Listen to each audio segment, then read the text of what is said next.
Hello, नमस्कार दोस्तों। आज हम देखेंगे कि टैली के अंदर लेज़र कैसे क्रिएट करते हैं और उन लेज़र की एंट्री कैसे की जाती है। डबल माउंट एंट्री है जो किस तरह से की जाती है, डबल एंट्री, वो हम देखेंगे। तो सबसे पहले हमें अकाउंटिंग इन्फो पे क्लिक करना है। अकाउंटिंग इन्फो पे क्लिक करने के बाद लेज़र पे क्लिक करना है और लेज़र पे क्रिएट लेज़र पे क्लिक करना है। क्रिएट लेज़र पे क्लिक करने से पहले हमें इस टैली में जो वर्ड यूज़ होते हैं उनकी शब्दावली का थोड़ा ज्ञान होना आवश्यक है। सबसे पहले जो हमें लेज़र बनाना है वो कैपिटल का बनाना है। जब भी व्यक्ति, कोई भी ओनर है, वो अपना व्यवसाय स्टार्ट करेगा तो वो कैपिटल लेके आएगा, यानी पूंजी लेके आएगा और वो अपना लेज़र क्रिएट करेगा। सबसे पहले एंट्री व्यवसाय प्रारंभ करने पर कैपिटल की होती है। तो हम कैपिटल का लेज़र क्रिएट करेंगे और उसको किसके अंडर रखना है, कैपिटल के अंडर रखना है और आपको एंटर करके इस तरह से सेव कर देना है। उसके अलावा हमें, यदि वो विड्रॉल करता है, कोई भी ड्राइंग करता है किसी भी प्रकार का, यानी आहरण अपने निजी प्रयोग के लिए बाहर निकालता है पैसे व्यवसाय से, तो वो आहरण होते हैं और आहरण हम ड्राइंग के अंदर लेंगे और वो भी कैपिटल के अंदर आएगा।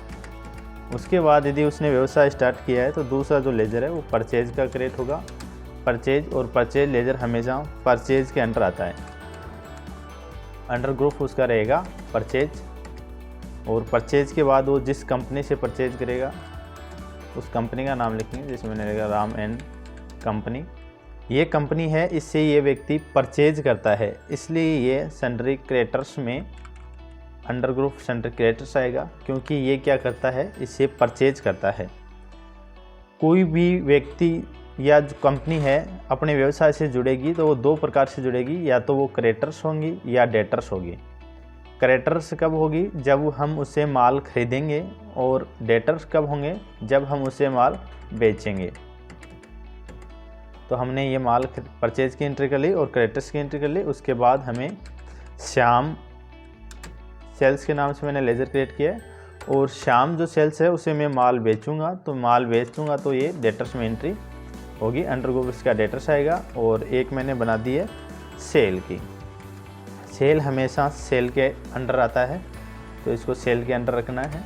इसके अलावा यदि कोई आपका एक्सपेंसेज है, खर्चा है, जैसे में इलेक्ट्रिसिटी का एक्सपेंसेज हो तो हमें इलेक्ट्रिसिटी एक्सपेंसेज लिखना है, एक्सपेंसेज का नाम लिखना है सामने और उसका लेज़र बनाना है। वो अंडर ग्रुप किसके आएगा, इनडायरेक्ट एक्सपेंसेज के। इलेक्ट्रिसिटी जो खर्चा है वो इनडायरेक्ट एक्सपेंसेज है और इनडायरेक्ट एक्सपेंसेज में आएगा। यदि आपने किसी को डिस्काउंट दिया है, डिस्काउंट अलाउ किया है, तो आप उसकी एंट्री डिस्काउंट अलाउड, तो वो भी आपका इनडायरेक्ट एक्सपेंसेज के अंदर आएगा। यदि आपने डिस्काउंट रिसीव किया है तो वो आपका इनडायरेक्ट इनकम के अंदर आएगा। डिस्काउंट रिसीव, आपने डिस्काउंट रिसीव्ड किया तो इनडायरेक्ट इनकम के अंदर आएगा। इस तरह से हमें कुछ एक लेज़र बनाए हमने। इसमें खर्चे का आ गया, इनकम का आ गया, कैपिटल का आ गया। यदि आपकी कोई बैंक है तो बैंक का बना सकते हैं। जैसे मेरी बैंक PNB है, PNB बैंक लिया मैंने और उसका लेज़र हमने बैंक के अंडर ग्रुप बैंक के अंदर रख दिया। आपका बैंक अकाउंट OD अकाउंट है तो OD में रखेंगे, और आपका bank account limit bank account है, OCC है, तो उसमें रखेंगे। OCC की फुल फॉर्म होती है ओवरड्राफ्ट क्रेडिट लिमिट। इस तरह से हम इसको रखेंगे और ओके कर देंगे। ये हमने कुछ लेज़र बनाए।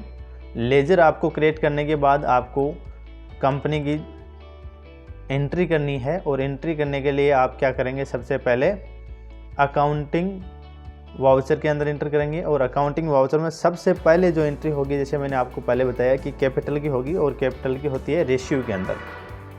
आपको सबसे पहले F6 प्रेस करना है और F6 प्रेस करके रेशियो के अंदर आना है। रेशियो के अंदर आते ही आपको कैपिटल की एंट्री करनी है, और कैपिटल की एंट्री करने के लिए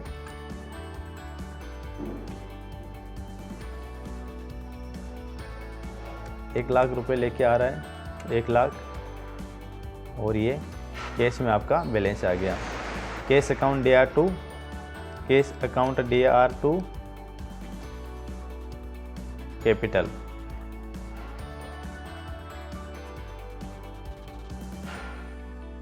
ये रिसीव की एंट्री हो गई आपकी।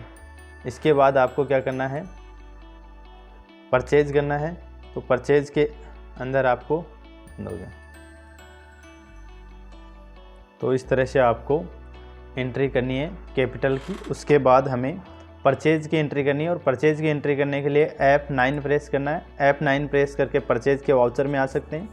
ये जो परचेज का वाउचर है, अभी आपका वाउचर इनवॉइस के अंदर खुल रखा है, इनवॉइस मोड में है। अभी आपको इसको वाउचर मोड में करना है। वाउचर मोड में करने के लिए Ctrl+V का प्रयोग करेंगे। Ctrl+V करते ही ये एज ए वाउचर हो जाएगा। एज ए वाउचर में आपको एंट्री करनी है। ऊपर ही ऊपर आपको दिख रहा है क्रेडिट, तो आपको जो परचेज की एंट्री है वो आनी चाहिए। परचेज अकाउंट, जैसे हमने किसी से माल उधार ख़रीदा है तो परचेज की जो एंट्री होगी वो इस तरह से होगी। Purchase account DR2 Ram and company. Ram and company से हमने माल ख़रीदा है तो purchase account DR2 Ram and company की एंट्री होगी। तो हम राम एंड कंपनी को जो क्रेडिट साइड है उसमें हम लेते हैं, और राम एंड कंपनी से हमने माल ख़रीदा है। कितने का ख़रीदा है? 10,000 का। तो 10,000 हमने यहाँ सेलेक्ट किया और परचेज हमने कर दिया और इसको सेलेक्ट कर दिया। इस तरह से परचेज की हमने एंट्री कर ली है। अब हमें जो माल परचेज किया है उससे सेल करना हो तो हम F8 प्रेस करेंगे। F8 प्रेस करके हम सेल के अंदर आ सकते हैं, और सेल का जो वाउचर है वो वाउचर भी अभी एज ए इनवॉइस है। हमें इसको एज ए वाउचर करना है तो कंट्रोल के साथ V प्रेस करना होगा। कंट्रोल के साथ जैसे V प्रेस किया तो ये जो वाउचर है वो एज ए वाउचर में कन्वर्ट हो गया है। इसके बाद हमें डेबिट साइड की तरफ जो एंट्री करनी है सेल की, उसमें जो एंट्री है वो इस तरह से होगी। जैसे हमें श्याम को सेल किया है तो अपनी एंट्री होगी Shyam account DR2 sales. Shyam account DR2 sales. तो मैंने श्याम को सेलेक्ट किया, और ये जो एंट्री है मैंने 15,000 रुपये का सेल किया है श्याम को, और क्रेडिट सेल्स को क्रेडिट कर दिया, श्याम अकाउंट DR2 सेल्स। तो ये एंट्री इस तरह से पोस्ट कर दिया मैंने। और इसके बाद हमें किसी को पेमेंट करना हो तो हम F5 के अंदर करते हैं। पेमेंट हमें किसी को करना है, जैसे हमने किसी से माल ख़रीदा है और उसका हमें पेमेंट करना है तो हम किसके अंदर करेंगे? जैसे हमने राम एंड कंपनी को 10,000 रुपये का क्या करना है, पेमेंट करना है। तो मैंने 10,000 सेलेक्ट किए, और उसके बाद राम एंड कंपनी 10,000 रुपये मैंने सेलेक्ट किए हैं, और उसके बाद मैंने कैश यदि पेमेंट किया तो कैश सेलेक्ट करूंगा, और बैंक से पेमेंट किया तो बैंक सेलेक्ट करूंगा। यदि उसे मेरे से वो 10,000 रुपये मांग रहा था और मैं उसे 9,900 रुपये पे करता हूं, तो बाकी के जो 1,000 रुपये हैं वो मैंने डिस्काउंट रिसीव किया है। तो ये एंट्री इस तरह से होगी। यदि आपने कोई पेमेंट करते समय डिस्काउंट रिसीव किया है तो उसकी एंट्री इस प्रकार से की जाएगी। हमने 100 रुपये का डिस्काउंट है वो प्राप्त किया है। पेमेंट की एंट्री F5 पेमेंट वाउचर में होती है। इसके बाद आगे की जो एंट्री है वो एंट्री हम F6 में करते हैं। F6 वाउचर में जाकर के हमें जिससे पैसे हमने माल बेचा है जिसको, उससे हमें पैसे रिसीव करने हैं, प्राप्त करने हैं, तो उसकी एंट्री हमें F6 के अंदर करेंगे। F6 में हमें क्रेडिट जो कॉलम है उसके अंदर उस पार्टी का नाम लेना है जिस पार्टी से हमें पैसे प्राप्त हो रहे हैं। तो श्याम से मुझे पैसे प्राप्त हो रहे हैं और 15,000 रुपये श्याम से प्राप्त हो रहे हैं। तो वास्तव में यदि मुझे कैश जो मिला है वो 14,500 रुपये मिला है, तो बाकी के रुपए में डिस्काउंट अलाउ के अंदर रखूँगा। और ये डिस्काउंट अलाउ कैश के साथ, यदि आपने किसी को डिस्काउंट दिया है कैश लेते समय, तो आप ये एंट्री इस तरह से कर सकते हैं। लेकिन फाइनेंस या अपना जो सिस्टम है फाइनेंस सिस्टम, उसमें 10,000 रुपये से अधिक कैश लेन देन नहीं कर सकते, इसलिए मैं यहाँ बैंक सेलेक्ट करता हूँ। कैश का जो एंट्री है वो 10,000 रुपये से ऊपर की वैलिड नहीं है तो इस जगह हमें कैश नहीं लेकर के बैंक सेलेक्ट करना अच्छा रहेगा। तो मैंने यहाँ कैश की जगह बैंक सेलेक्ट किया और डिस्काउंट अलाउ कर दिया है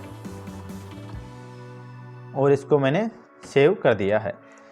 यदि आपने जो पैसे आप लेके आए थे और वो पैसे आपको बैंक में जमा कराने हैं, आपके पास कोई पैसे हैं और वो बैंक में जमा कराने हैं, तो कॉन्ट्रा के अंदर आपकी एंट्री होगी और कॉन्ट्रा के अंदर आपकी एंट्री बैंक सेलेक्ट करना है और बैंक के अंदर आपके पास पहले से पैसे हैं तो बैंक से मैंने पैसे विड्रॉल कर लिए हैं। ये बैंक के विड्रॉल की एंट्री है। Cash account DR to bank, पैसे आ रहे हैं तो cash account DR to bank. यदि आपको जमा की एंट्री करनी है इसे, जैसे मैंने ये विड्रॉल कर लिए, निकाल लिए हैं सारे पैसे बैंक से, और इसी तरह आपको जमा की एंट्री करनी है तो आपको करना है बैंक कैश सेलेक्ट करना है, कैश क्रेडिट, और इसके बाद मैं बैंक में कुछ रुपए जमा कराता हूँ और यहाँ पे आपको बैंक सेलेक्ट करना है कौन सी बैंक में आपको रुपए जमा कराने हैं। तो इस तरह से आप कैश विड्रॉल की और बैंक में डिपॉजिट दोनों की एंट्री कर सकते हैं। ये मैंने बैंक में डिपॉजिट किए हैं तो उसकी एंट्री इस तरह से होगी, bank account DR to cash. इस तरह से आप बैंक में डिपॉजिट की एंट्री भी पोस्ट कर सकते हैं। तो हमें आज हमने देखा कि ऐप 4 के अंदर बैंक से संबंधित लेन देन की एंट्री होती है, ऐप 5 में पेमेंट की एंट्री होती है, ऐप 6 में रिसीव की एंट्री होती है, ऐप 7 जनरल के अंदर एडजस्टमेंट की एंट्री होती है जो हम आगे पढ़ेंगे, ऐप 8 सेल की एंट्री होती है, ऐप 9 में परचेज से संबंधित एंट्री होती है। ये जो वाउचर हैं आप देख रहे हो, इन वाउचरों को आपको सिंगल मोड में किस तरह से करना है, इसके लिए आपको ऐप 12 प्रेस करना है। ऐप 12 प्रेस करने के बाद जो 2 नंबर की जो सेटिंग दिख रही है, use single entry mode for payment and receipt and Contra, इस पर आपको क्लिक करना है और इस पर क्लिक इसको नो करना है। और नो करने के बाद आपको, यानी आपको सिंगल मोड में इसकी एंट्री नहीं करनी है, सिंगल मोड में एंट्री नहीं करके आपको इसको नो करके सेव करना है। मैं इसको एक बार येस करता हूँ। येस करने के बाद आपको देखो ये सिंगल मोड एंट्री दिखाई देगा। सिंगल मोड जो एंट्री है वो इस तरह से होती है। इसको डबल मोड में आपको कन्वर्ट करना है तो ऐप 12 प्रेस करना है और यहाँ से इसको नो कर देना है। Use single entry mode for payment receipt and Contra को नो रखना है और उसके बाद Alt A से सेव कर देना है। तो इस तरह से आपको ये डिस्प्ले दिखाई देगा।